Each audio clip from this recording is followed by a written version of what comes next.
Hi, I'm Glyn Dewis and welcome to episode 6 of my video podcast.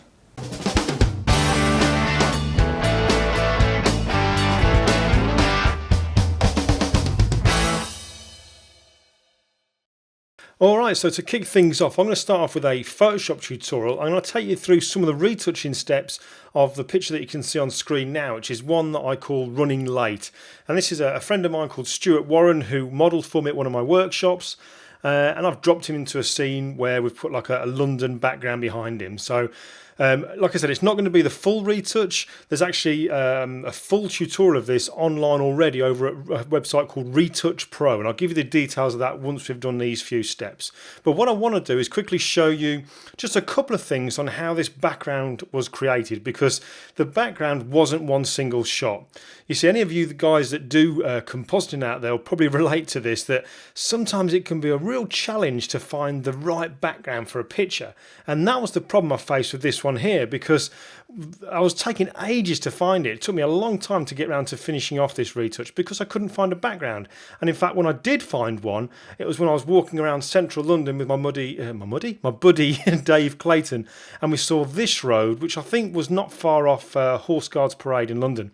And I really loved the one side of the road, but the other side was a little bit, well, could have done with being better, because I had like this side here I thought was great, so we'll definitely keep that. But all this stuff over here, no, that wasn't good. So what I want to show you in this is how you can make your own bespoke, that's a good word, bespoke, your own tailor-made backgrounds for your pictures. So here's what we do. Now, this picture here was taken with a 24 to 70mm lens, and you probably see there's a little bit of a distortion in there because it is quite wide. So this lamppost over on the left-hand side here is kind of leaning in. The building's kind of lean in at the top, so it's got a little bit of distortion there. So what I had to do was, first of all, correct that. Now, you would think that maybe one of the ways we could do it would be using the lens correction filter within Photoshop, and that does an okay job, but it doesn't get rid of the way that the buildings are leaning. So it does a little bit, as you can see just on here, and if I just turn that kind of on and off, you can see that it does make a little bit of a difference, but we've still got the leaning. So what I did with this picture was use the adaptive wide angle filter, and I absolutely love that. So this is how I did it. As always, when we use any kind of filters in Photoshop, we should always try and work smart here. So we convert a layer to a smart filter. So that gives us the flexibility of going in later to make any changes if we want to. Then I'm going to go to filter and go into the adaptive wide angle. Now, we've got quite a few options available to us on the left-hand side here, all these sort of options over here, but I'll probably guarantee 99.9% of the times you use this, you'll end up using the very, very first one, which is like the constraint tool up here on the top left, and that's got a keyboard shortcut of C. And it's very, very simple to use. We basically use it by telling Photoshop, right, this is a vertical line, and this is a horizontal line, and Photoshop does all the hard work for you. But there's two ways that you can generally use it. You can either click in, so I've got the building line down here on the left hand side. These sort of pillars here should be, well, we'd expect that they're going to be vertical. So I would click on one of them at the top, drag down and click to the bottom one there, so we're going to get a perfect line. But you're going to see that nothing happens, because that's the manual way of doing it. That's when we'd come in here and we'd make our own adjustments and all this kind of stuff, and that's kind of the hard way to do things. We don't really want to do that. We want Photoshop to do the work for us. So we can use the same constraint tool, but if we hold down our shift key and then drag down, this is what happens. So I'm going to click on the top there. That's my starting point. Hold down my shift key and you see it changes to this kind of magenta color here. So that's telling me that Photoshop is going to do the hard work for me. So I'm going to carry on down the line of that pillar and then let go. And you'll see there's a little bit of a twist there. So all these magenta lines that we tend to use, they're going to be telling Photoshop to make this particular part vertical. So I'll use this kind of like lightning conductor line that we've got down here as well. So I'm going to click on the top of that, drag down, press my shift key, that turns to magenta, and then Photoshop knows I want that to be straight.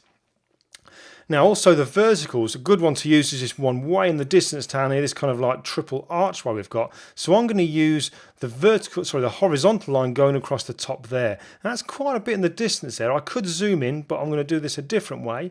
I'm going to click on one end, drag across, hold down my shift key and you see it turns to yellow. So the magentas are what's going to be vertical, the yellows are what's going to be horizontal. And then I'm going to let go and you'll see that there we go, a little bit more of a warp goes into it there as Photoshop does its work to straighten it up. Now if you think that you didn't quite get it in the point that you want, if you click on any of these outside kind of markers here, when you click and hold down, you get like a loop view. So there you can zoom in just a little bit more. It's like using like a loop where you can say it just needs to be around about there and then let go. So it's a much more accurate way of doing things. The last one I'm going to do is maybe this lamppost, but this lamppost here on the left hand side, it's one of those ones where the top is slightly narrower than the bottom part. So I'm going to click in the middle at the top there, hold down my shift key, and I'm going to come down, try to get it down, going down the middle of the lamppost there, as opposed to following down one of the lines on it, and then I'll let go.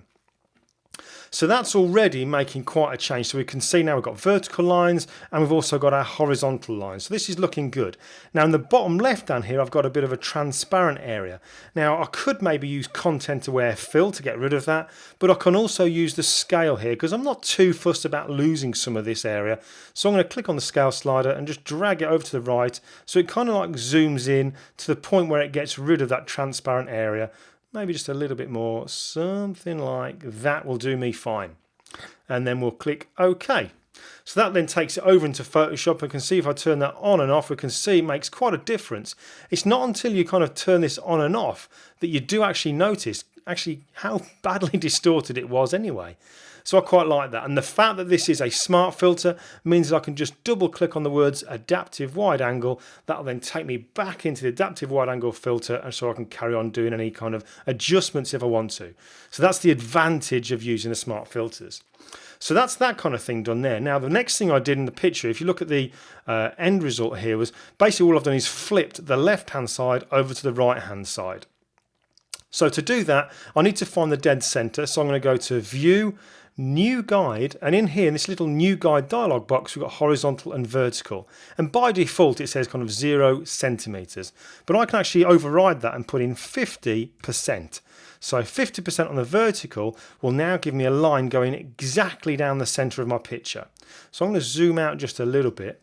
I'm now going to get my rectangular marquee tool and I'm going to drag it out so that it joins into that there. So it's now selecting that left hand area.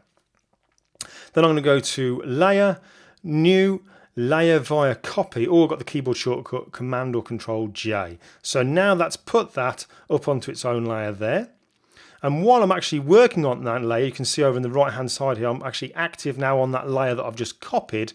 I'm now going to go to Edit, Transform and Flip Horizontal. Get my move tool, pressing V on the keyboard and then shift clicking and dragging across. So now there you go. Identical now over to the side there. Now to get rid of this guide, I can go to View, Clear Guides, or I could just press Command or Control semicolon, and that would do exactly the same thing. Now here's one thing about this picture here. Actually, let's just flatten that now because I don't need to keep all these layers. So I'm just going to go to the flyout menu on the Layers panel and Flatten Image. Now, one of these, if you've watched any of my other videos, you've probably heard me use a phrase called pixel blindness, and that's where you can spend so long on the computer retouching, determined to finish a picture, that you do so much and you actually start to not see what you've done, and then you go too far and it all goes wrong and you have to go back a little bit. Now with me, when I was doing this picture, I kind of came up with a new phrase, and that's pixel stupidness, because you'll see now that I've flipped the left side over to the right hand side, obviously we've got a copy of everything here. We've got two vans, we've got two ladies, we've got two gents walking away there, and I spent ages using vanishing point getting rid of the ones on the left hand side, when really I didn't need to do that, because when I brought in Stuart into the picture, you can see that he's so close into the foreground, he actually covered a load of it anyway. So that's the pixel stupidness. I don't know if you've ever experienced that, but I have fairly regularly. So now then, this is my image here. Now what I want to do is have this, give it a little bit more punch, but first of all I'm going to change the sky in here. So I'm going to replace the sky, because now the repeating left hand and right hand side is making the clouds look a little bit too obvious, like they've been repeated over there. So what I shall do is I'm going to go to use I think I'll choose my magic wand tool, and I'm just going to click and hold down my shift key and just click and select areas of the sky just in here, around about there. Let's just zoom in just a little bit. We'll select these areas and in this area as well. In fact, we don't want it on there, so I'm just going to take it off that bit of the chimney, holding down my option key, something like that. So I'm obviously working really quickly, just to give you an idea now of how I went about doing this. So just take that off there. Could have used the quick selection tool, that works pretty well on here as well. So now that I've got the sky area selected, what I'm going to do is go to select, modify, and I'll just feather that by about 1 pixel, just a small amount. Okay, so now what I'm going to do is I'm going to go to File and Open, and in this little folder here, these are all the images that go to make up this final picture. I'm going to choose my sky, and this is just a simple raw file. It's a picture that I took when I was out and about near where I live. For once I actually went for a walk with my camera and I found some clouds, fun enough, by just looking up, and I just took some pictures, and I do that quite a lot. I collect stock images because, well, they don't cost me anything for a start off. I used to find that I would buy stock images quite a few times off certain stock image sites, thinking that that's the file I want, and when it came to putting it into the picture, it didn't work, which meant I'd actually wasted some money. So as often as I can now, I'll take my own stock images. So this is the sky that I want to use. So I'm going to just give it a little bit more drama. So this can afford to have a little bit more clarity into it there. I might take down the saturation just a little bit, bring down the highlights, and I'll increase the black. So it's quite a dramatic sky. Nothing too major, but you know, it does enough there. So once I've done that, I just click on Open. So now I've got these 2 files open. I'm going to go to Select All and Edit and Copy.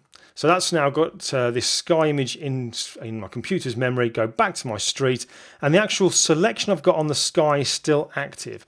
So I'm going to go to Edit and Paste Special, Paste Into. So that now pastes it into my scene here. So we've got this kind of nice new sky planted straight into my scene.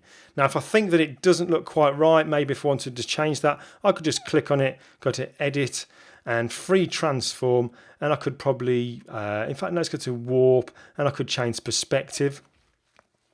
So I could maybe change that, clicking on these handles here, and I can change the sky so it kind of makes it look maybe that the lower down bits are further away, just to add to that element of being in the distance. So I'll go for something like that and click OK. Now one point, that just makes me think about this, just one point with this. When I photograph the sky, you'll notice that this shot is kind of like photographed going across the fields.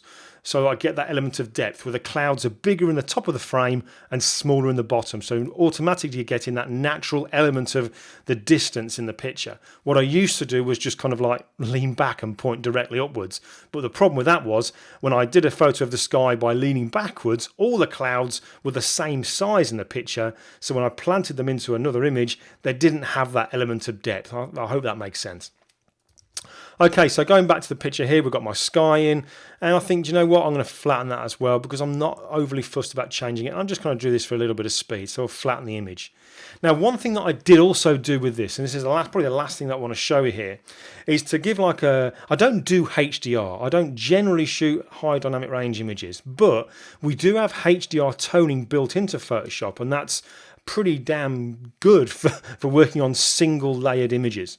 Now, what I mean by that is this. Imagine if I'd kept all my layers while I was doing this retouch. So I had, I don't know, loads and loads of different layers. There could be all kinds of colour corrections. There could be some clone stamping. You name it, whatever. There's lots of layers all into here. And I want to keep these because I like working non-destructively, generally. So let's say I want to add some HDR tone to this picture now. I'm going to go to the image menu, adjustments, and down here we've got HDR toning. Now the only problem with this is it says to you, you want to flatten the document. If you want to use HDR toning, you've got to flatten it. But we keep talking about working non-destructively. I don't want to have to do that. But there seems to be no other way of doing it. However, here's what you can do. You can go to image menu at the top here and click on duplicate. And what that'll do is it will create an identical copy of your image. So here's the one we've been working on, and here's the copy. So what I can do now is go to Image, Adjustments, HDR toning, and Photoshop says, look, if you want to do this, you've got to flatten it. I go, yeah, whatever, flatten it. It doesn't matter, because I don't need all these layers. All I need now is just something that I can apply this HDR toning to. So let's just play around a little bit in here and just add a little bit of a HDR kind of look. Now, I'm not going to go over the top, but because this is a building, got loads of buildings in here with brickwork, this can really suit that kind of HDR feel and look to the picture there.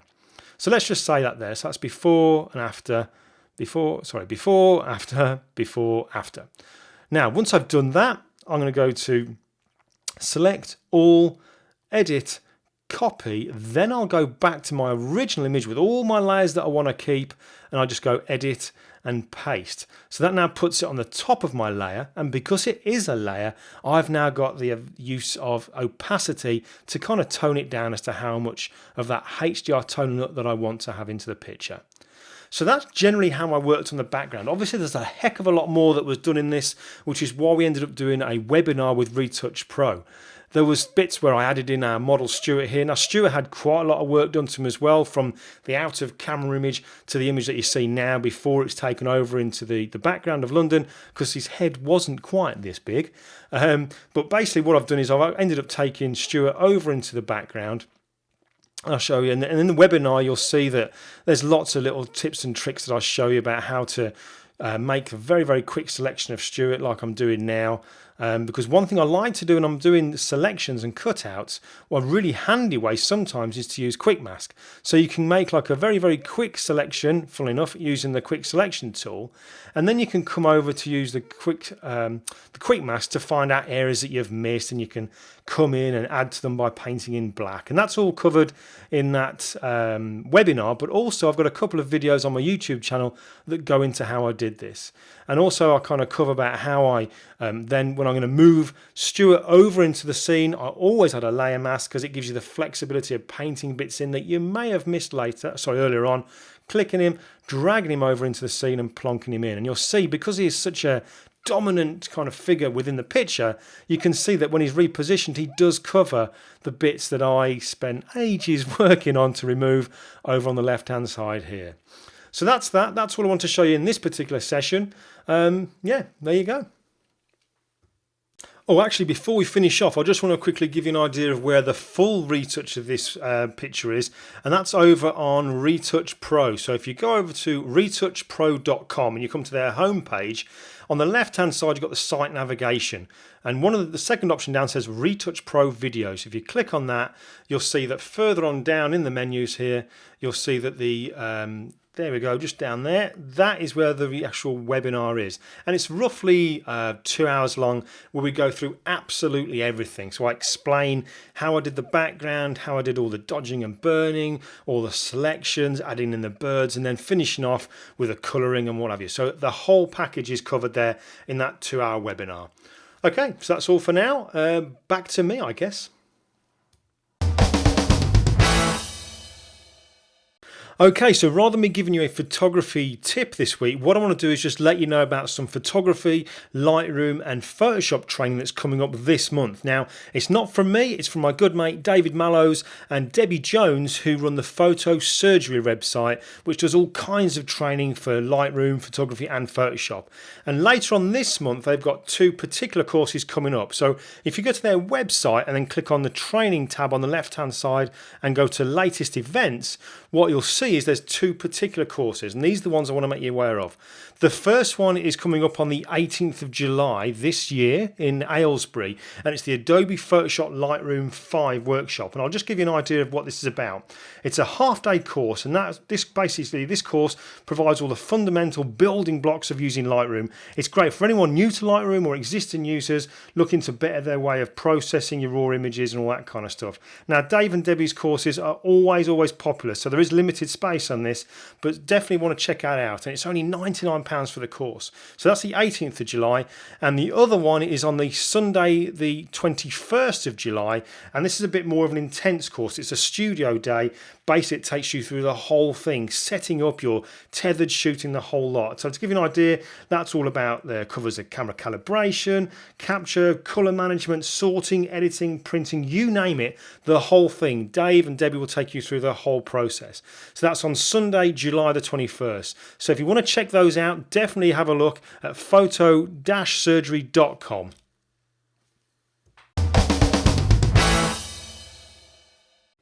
Now, one of the great things about Lightroom is that it's such a big program. We're not set in one particular way that we have to do things. It's pretty much like Photoshop in that once we find a groove and a way that we like to work and the way that suits our workflow, that's how we can use it. So there's no right or wrong way to do things. So I thought I'd kick off this particular episode by showing you something in Lightroom which is all to do with how I organise images within my own catalogue and very quickly find the ones that I've got left in there that I will need to work on at some point. So on the screen now you can see a final image of a close-up magician based here in the UK called Michael Otten. And this is actually a composite of about 3 or 4 pictures where I've blended in his hands and the cards flying around, because in the actual photo shoot there was shots where we got his pose right. There was shots when we got the hand right, but on others it didn't look so good. There was shots when the cards were flying well and not so good on others. So it meant that we couldn't get it all done in one shot. So it just meant a very, very quick composite, taking elements from about 3 or 4 pictures and putting it all together to get the final picture that you can see here. But when it comes to organising images, once I've got pictures within my computer, be it by either just putting my memory card in or by tethering at the time of the photo shoot, what I'll do then is when I'm back at the computer in the studio to go through the retouching side of it, I then go through survey mode. So I press E on my keyboard and I can just scroll left and right using my left and right arrow keys to look through the images. Now when I see images that I want to work on or actually think, yeah, they seem pretty good, I generally put them aside, and I do that by pressing P on my keyboard and giving them a flag. And you'll see that some of the images in here do actually have this little flag symbol on them here.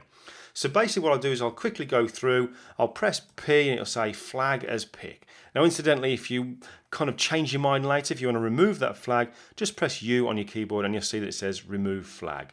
But what I did in Michael's particular shoot here, I tended to go through and looked for images that would work well together to create that final composite where he's throwing the cards around. So I looked at this one, I thought, yeah, I like that. So I pressed P and I moved my way through images just by pressing the right left arrow keys and found maybe 4 images. And you'll see some of them here.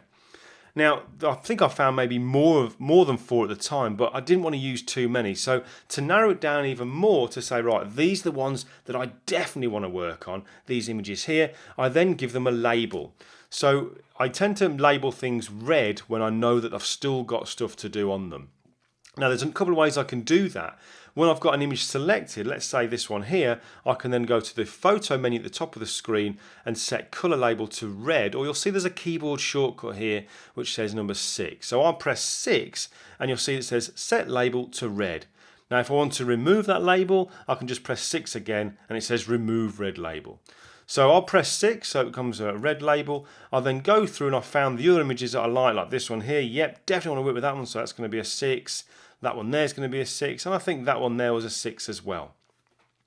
So that's all well and good, but what that means is for me to find these images, I would then need to go into Michael's folder in my catalogue here and then choose down or look for the ones that have got the red labels. I can do that fairly quickly, but there's an even quicker way that I can look at all the images that I've got in my Lightroom catalogue in one place to find that are ones that I'm going to work on at some point.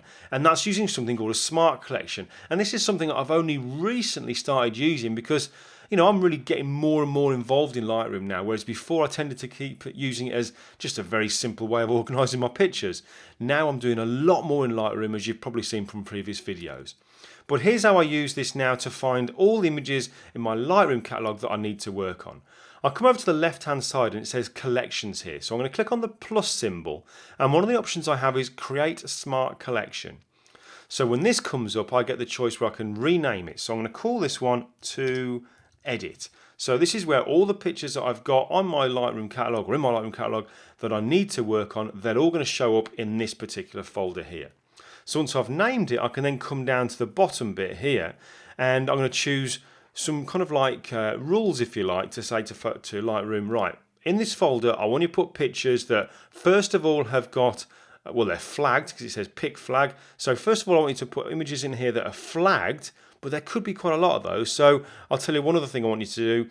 I'll click on plus, and I want you to also only show the ones that are flagged, but that I've got a label color set to red. And then I'll click create. And you'll see that over on the left hand side here now, a folder is created called to edit. And all the images in my Lightroom catalog that I need to work on have got now shown up in it. So you can see there's maybe 3 images here. And I've also got a bit of an Iron Man shot here that I need to finish off as well, which I completely forgot about, to be honest with you. So once I've done that, what I shall do then is I'll look at one of my images here. Let's say it's for this particular photo shoot of Michael. I know that these 3 images are going to be used to blend to make one final shot. So to make things easy for me, I'm going to make it so that all of them look the same when it comes to exposure and all the settings, because you can see that they're all kind of a little bit all over the place at the minute. White balance is right on some and not on the others. So what I'll do is I'll choose one of the images, I'll go over into the develop module, and that's when I'll play around by bringing up the shadows and bring out the blacks and clarity and take down the oranges, because I tend to find that certainly my Nikon, which I'm using, is a little bit warm in the oranges there, so I'll bring that down just a little bit. And when I've got one image at a good starting point, I'll then go back to my grid view by pressing G. I'll then hold down my command key and I click on the remaining images that I want to use in this particular composite. And what you'll see is they're all highlighted, but the one that I've actually worked on so far is actually highlighted in slightly brighter than the others. So once they're all highlighted now, what I'm going to do is I want these other 2 images to take all the settings from the one that I've just played around with. So I'll then come down to the bottom right where it says sync settings, and I'll click on that. The little dialog box comes here saying, do you want me to sort of make all these adjustments or maybe just a few? I tend to leave all of them checked, so I'll click on check all. But if I've maybe cropped one as well, and I did actually crop the one that I worked on, I'll take out the crop, because I don't want it to apply that to the other images. I just want it to apply like the brightness, the shadows, the clarity and all that kind of stuff. When it's done that, I'll just click synchronize. And you'll notice that those other images there kind of like popped into place, and you can see in this view here that they're kind of seen the same. So what I'll do is I'll just quickly show you now that those images are the same by zooming in using that E key to go into survey mode.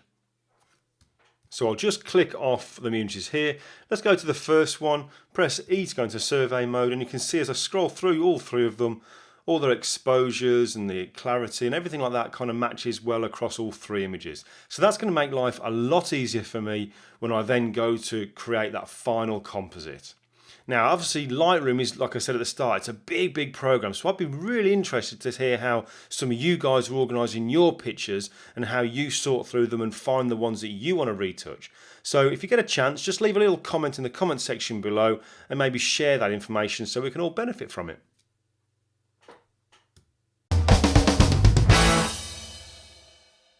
Okay, so thanks for checking out this particular episode, and as always, if you've got any questions or comments, by all means drop me a line to glyn@glyndewis.com or leave a comment in the comment section below. And as always, if there's any tips, tricks or techniques that you'd like to see, again just drop me a line and I'll see if I can fit them in. In the meantime, if you haven't already, make sure you click on this little thing just down here, subscribe, so that you don't miss out on any of the episodes or any other videos that I'm posting out on the YouTube page. Okay, that's all for this week. Have a good one, and I'll see you next time.